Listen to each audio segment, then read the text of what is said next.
Assalamualaikum warahmatullahi wabarakatuh. Jadi kalau kita ni sebagai orang yang benar-benar beriman, kita hendaklah banyakkan berzikir mengingati Allah Subhanahu Wa Taala dengan banyak. Sebab itulah yang Allah perintahkan kepada kita dalam surah Al-Ahzab, ya ayyuhallazina amanu uzkurullaha zikran katsira. Allah perintah kita semua, wahai sekalian orang-orang yang beriman, banyakkanlah mengingati Allah Subhanahu Wa Taala dengan ingatan yang banyak.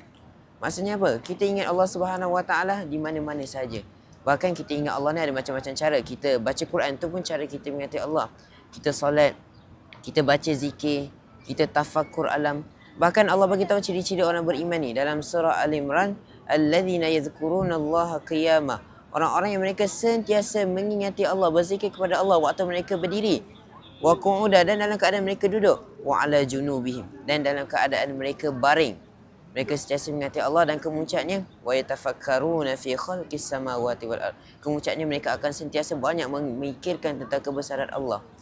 Dan hasilnya bila kita banyak mengingati Allah adalah kita dapat menambahkan kekhusyukan dalam solat kita.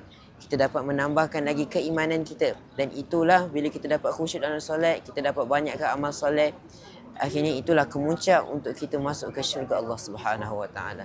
Jadi ingatlah, kita perlu ingati Allah Subhanahu Wa Taala di mana-mana saja. Bukan sekadar kita berada di tanah suci, kita ada di masjid baru kita nak ingat Allah. Tidak. Tapi di mana-mana saja, di rumah dan sebagainya. Jadi insya-Allah semoga kita semua lepas ni dapat banyak berzikir dan mengingati Allah Subhanahu Wa Taala di mana saja kita berada, insya-Allah. Assalamah.